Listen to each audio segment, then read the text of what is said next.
Hello and welcome to Topham Chats, the show where I chat to various members of the Rooster Teeth community. My guest this week is Raf, yet again. Hey Raf, how's it going, man? I'm doing well. How are you doing, Topham? Yeah, I'm doing good. It's a day off here, so everyone's just like, yeah, nice and relaxed, having some fun. It's also Star Wars Day, but I have no Star Wars to watch. It is Star Wars Day. May the 4th be with you, Topham. May the 4th be with you too, Raf. Admittedly, this isn't coming out today, but that's beside the point, really, isn't it? Yeah. You know, it's funny. Every time May 4th rolls around, and the whole thing of like people say like, "Oh, May the 4th be with you," and then somebody else says like, "And also with you." I think like it brings me back to church. For some reason, I don't know. Like, I can't recall what the hell it was because it's been years since I've gone to church. Yeah. But it's always like something. It's like, and also with you. Yeah. And it's just like it always comes off really weird to me. Yeah, I hadn't thought about that. Interesting. Although over here there was a census done a few years ago. I think it was the 1999 census, and a whole bunch of people put their religion as Jedi, so it had to be recognised. And I was like, that's the greatest. Oh wow. That's so good, so good. But yeah, that was a whole thing that happened all the way back then. Yeah. That's funny. I wish I had the Star Wars movies to watch actually today, because I'm just here. I've like not got much to do, but I know my dad's got them, so I could like pop over and just grab one or two of them to be like, yeah, I'm taking these and I'll bring them back at some other point in the future. But I'm pretty sure he'll be watching them today, so it's kind of irrelevant. But yeah, it's been so long since I've watched them actually. Yeah, I haven't watched. The last time I watched them was probably about a year ago. I should have been watching them this morning during my workout, but instead I decided to watch Spring Breakers, which is an absolutely fucking weird movie, and I don't know how I feel about it, honestly. It's really fucking bizarre. Yeah. I probably won't check that out then. Yeah, no, it's definitely not what I expected. Then again, I wasn't really sure what I was going to. I was just like, I need to throw something on just to have some background noise while I do my workout at home. Ah, fair enough. And I chose that, and it's out there with weird. Yeah, I've kind of caught up on everything, so I was considering starting watching Daredevil, because I know a lot of people have said so many good things about it, so I'm just like, oh yeah, maybe I'll start watching that, especially as I've got like the rest of the afternoon free, so I can just actually watch something rather than just trying to make sure I'm up to date with everything. I've listened to like 6 podcasts today and just tried to like, yeah, like I said, catch up with everything, and I try to keep up with so much stuff that this weekend's just been catching up on everything I've been backlogged with for like the last 2.5-3 weeks. So yeah, I've watched so many things that have been so funny, and now I'm just like, yes, that's funny, and not laughing at all. So I'm just like, oh, I'm kind of a bit broken at that point. So yeah. So what games have you been playing recently, man? Well, I started getting more into Bloodborne. Like I picked it up 2 or 3 weeks ago. Yeah. You said you got it just about release time. Yeah. Oh, it was a little after release. Yeah. But it was one of those things that I never played Demon Souls, I never played Dark Souls, so I didn't know what I was really getting into. But the aspect that there was co-op in it really just kind of drew my attention, because I was like, hey, I could play this with Mark, we could stream it, this would be cool. We didn't realize that you have to get to a certain point before you could do the co-op. Yeah. And that there's a certain requirement for it, which is honestly not that bad, I think, now that I look back on it. It makes sense. And it fits the whole Bloodborne persona in the sense that, like, if you die, everybody gets kicked out of the world, and you have to do it again. That even the co-op is just as unforgiving as the game is for death. Yep. And I like that they still stick to that formula with that. Yeah, definitely. I've been enjoying it a lot as well. I haven't played it co-op yet, but what I did was yesterday I finally beat Vicar Amelia, and I was just like, this is the greatest. I finally beat that. That gives me a whole new area to explore, and that fight was just so tough. There was like so many times when she'd do a combination move and it was just impossible for me to get out of the way, and I was just like, this is rubbish. I just can't handle it. But yeah, it's one of those things like understand more and more. I streamed with Georgian Ninja Spectre on the Rooster Teeth site last Saturday. Well, this past Saturday. And before we started the stream, I was like, oh, I need to catch up because I didn't have enough insight to actually do the multiplayer, and I didn't have the resonant bell. Yes. So I was like, okay, I'm gonna just like grind through this like a few hours prior to the stream, so that makes sure that I'm like up to date and up to speed with everything. And I'm running around. I finally got past that second area after the bridge where you're like walking under like in the trenches where there's like water and the rats and shit like that. Yep. Mm-hmm. And I got like 6,000 blood echoes, and I'm wandering around. I'm like, oh, I need to find a lamp. I guess I'm going the right direction. Things are good. Walk through a doorway, and I get hit with a cutscene, and I'm just thinking, oh, fuck. I'm going to get my ass handed to me right now. Mm-hmm. There was Father Garcian, or whatever his name Father is. Gascoigne. Yeah. Gascoigne, there we go. Oh. Yeah, and I'm like, oh shit, it's a boss battle. This is fuck. I'm gonna lose all my blood echoes. I have so much saved up. Luckily, I had like 20 health vials on me, so I'm just like dodging and rolling behind the tombstone. And I got him down to like a quarter of his health, and then he turned into the werewolf, and he started smacking the tombstones out of the way. I'm like, oh my god, I'm gonna lose it. I'm gonna lose everything right now. But I prevailed. Nice. I beat his ass first try. I was really, really happy about that. And I think that's the best part about Bloodborne for me, the fact that I actually get a satisfaction of beating a boss Yeah. compared to like the games that I've played over the past few years where it's just kind of like I beat him and it's like, okay, that was part of the game. This is like, it really kind of reminds me of my childhood where like you really have to think about how you approach things. Yeah. And it makes you learn, and I like that. So honestly, I'm really enjoying it. Yeah. The satisfaction with beating a boss in that game is just so good, which is why I was a massive fan of Dark Souls, and I was just like, yes, this is awesome. And I was hoping that Bloodborne would do it again, and it did, and I was just like, yes, this is exactly what I've been looking for. So I'm just like, oh my god, this is wonderful. But there's like for the Father Gascoigne fight as well. There's a girl somewhere that's through a window, and if you speak to her, she gives you a small music box. Yes, Jordan actually told me about that. And I so- didn't know about that until after the fight where I found the mother and I got the brooch and I gave it back to the little girl, and then Jordan told me about it and I was like, oh. Yeah, so Father Gascoigne is her father, and like if you activate the music box while in the battle, he just like covers his ears and like panics and stops fighting like once he's transformed into beast, and it's just like that's just like something. I think that's just some incredible game design right there, that it just works so well, and it's like people will miss that, but then later on they might notice it and just be like, oh, crazy. Yeah, you know what it is? I think that the fact that his name is Father Gascoigne, that you like the way that the world is created, my mind immediately went to, oh, he's some sort of like priest or like something from the church, like some kind of hunter from the church. That's why his name is Father whatever. Yeah, because you're heading towards the cathedral as well. Exactly, and it didn't click to me. It's like father as in, oh, it's this little girl's father. So I think that's a really cool play on just like wordplay right there in the whole situation. So good. I'm just like, oh, this is the best. But yeah, there's once you get past that, I found like once I got past that fight, the world seems to just open up more and more, and it's so varied where you can go, and it's just very very enjoyable.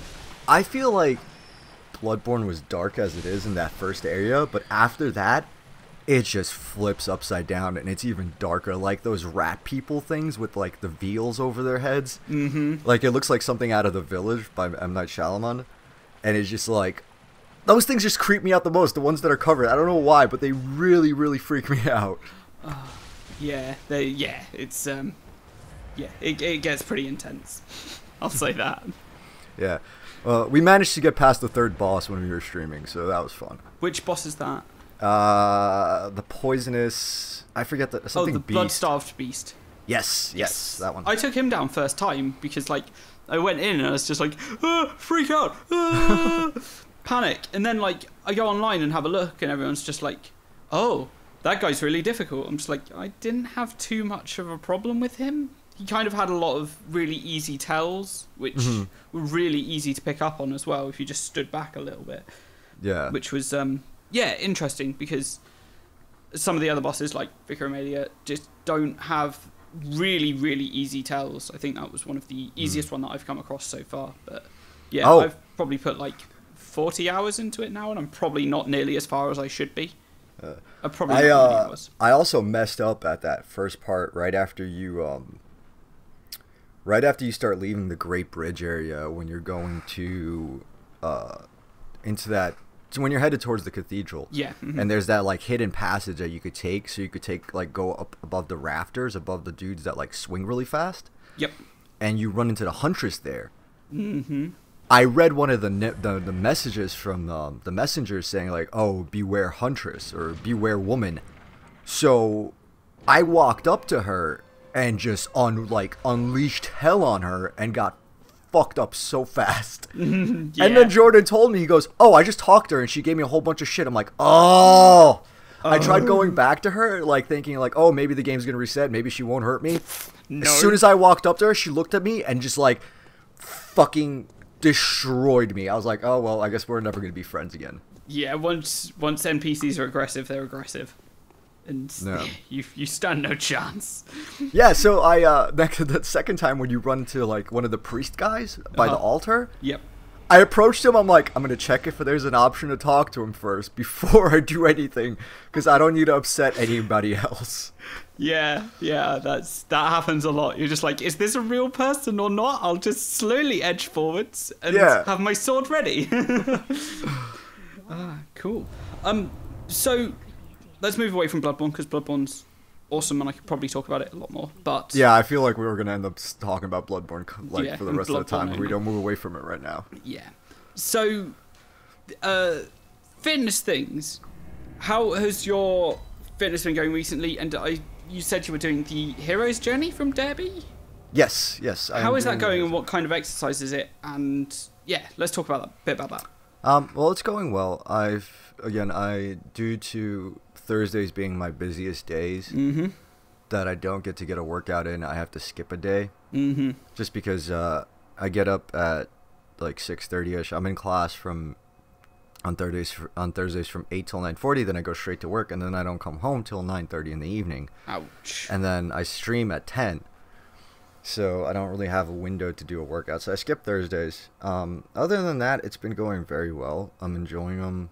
It's the fact that it's switched up pretty much every day is definitely more engaging. The only thing is my diet's still kind of been shit, and like with the way things have been going, just kind of like with school and at home, I'm kind of stressed out. Yeah. So that's also taking effect on my eating habits and just how I'm kind of like approaching things with that. So I'm not exactly where I want to be at the current moment, but I'm taking it step by step and just working at it. Yeah, fair enough. So, Hero's Journey is it's a sequence of exercises to do themed around video games? Yes, it's a 60-day workout routine. Essentially, it's kind of based off of like a role-playing game, kind of like Dungeons and Dragons in a way. Yeah. Like the first day, it's called, like, the name of the workout is called Press Start to Play. And it's all themed like this. Like, day 7, I believe, was somewhat of a fucking, like, boss battle. So it's essentially every workout on the site is based, like, it has a title for a video game or a anime or some kind of movie that's related to superheroes. But the best part about it, it's not that they just, like, throw workouts together and just give it, like, a name. It kind of fits to the name as well. Like, the Metal Gear Solid one or the Solid Snake workout is more like CQC type workouts. So it's a lot of punches and, like, knees and stuff like that. So it kind of fits into, like, the Solid Snake character. So it's really cool how they go about everything when they're doing and putting together these workouts. Cool. Yeah, it's something that I've been looking to start, but I don't have time to fit it in. It's just because I'm just running and doing a whole bunch of other things, like Taekwondo as well. running, taekwondo, and then yeah, just general fitness as well. So it's just like I'm doing something different nearly every day anyway, so I don't need the variation, but it is something that I'd like to kind of add into things, but it's difficult to be like, yes, I will definitely be doing this extra on top of everything else, because I'm usually drained after like an hour and a half of taekwondo or something like that. I could use it as a warm-up, and I think I will be doing that in the future as well, so I'm just like, yeah, I want to, but I don't want it to completely drain me. But there are 3 levels to each of the like exercises and days as well. So if you just were to do the first level, well, actually, you could probably turn the 60-day program into a whole 180-day program and like do level 1, then level 2, level 3. Oh, absolutely, well. So just like a huge progression. That'll take you half a year to do as well. And you'd only do the same set of exercises 3 times, but they'd be 60 days apart. So it's not like repetitive at all. Exactly. Yeah. Ah, cool. Yeah. So yesterday I ran 5k in 23 minutes, and I was disappointed. Wow. I was like, I want to do it in 22, and then I hit 23, and I was just like, that's annoying. I was like, oh, I could have been faster. Should have been faster. But there's a run coming up in like a week and a half, so I'm just like, yes, I'll be training for that. And then there's a London meetup the same day that starts at 2, but the run's at 9 in the morning, so I'm just like, yes, I'll go for the run. Then come back, change, train, down to London, and have shenanigans with people. Ah, screw it. Just do the whole run to London. That's not gonna happen. That's like, I don't know. That's like 3 marathons. It's like 80 miles or so. It's like, I don't think I could do that. Probably would take me a couple of days to walk that even. It's like, oh, slow and grueling and terrible. Oh, crazy. So let's touch a little bit at the end of this on the Rooster Teeth community, because it is where we met each other, and then other things have evolved from there. Like, there's a whole bunch of us in the Skype call right now. That's amazing. There's always people around to chat to, which is excellent. Yeah. But there was, I was chatting to someone at one of the events that I went to earlier in the year, and I think they had like, I can't remember whether it was on there or they messaged me. I can't remember. It's been a while. And they were like, oh, you're friends with all these people that have like loads and loads of friends. I was like, yeah, the thing with that is you make friends with these people by getting involved and chatting to people, and they'll accept you in. And then suddenly you get all these friends, and it just somehow expands, and you somehow know so many people that it's just one of those things that getting friends on there gets you more friends, which is exactly how it should be. But everyone's so open, and I'm just like, this is so absolutely glorious that, yeah. Well, I mean, essentially, that's how real life works too, you know? Like, I think some people forget the fact that it's because it's online, it's the same kind of interactions that you would have in person with people, I guess. Maybe not as equal, but it's essentially the same thing where you spark up a conversation with somebody, you talk to somebody, that snowballs, eventually somebody else joins in on the conversation, and then you're talking with this new person, the first person steps back, and then it just kind of snowballs from there. And it's great, it's absolutely wonderful, but you have to take those steps forward in the community to engage and want to talk to somebody, and not kind of just barrel in there and expect like people to send you friend requests or something like that. It's like, a lot of the times I've met people because of the interactions that I've had, whether it's leaving a comment or something, or liking something, or just giving my opinion on something, you know? And I think that's the best part about the Rooster Teeth community. You can do that, and that option is there. You just need to be willing to go forward with it. Yeah, definitely. It's just like someone posts a picture and just like, oh, you're looking great today. And they're like, do I know you? It's like, no, but we're now going to be friends. Yay! Exactly. So, yeah, it's awesome things like that are going on. It actually makes me really, like, I don't want to say nervous about RTX. It's just, I know that I watch way more people than I'm friends with. So I know that there's going to be so many people there that I'm going to be like, oh, you're a person, and they're not going to know who I am at all. Like, that's one of the things. But there are going to be so many people there. I'm just going to be like, that's a person, that's a person, that's a person I know, da da da da da da da da. But it's still going to be an absolute riot. Oh, absolutely, man. So, It's one of those things that, like, I've had it on previous RTXs where I've seen people that I've seen around on the site, but I've never interacted with. But I was like, oh, I know this person, this and that. I personally, I just didn't run up to anybody and like talk to them because, again, it was just crazy busy. There was always something to do and like run around. yeah.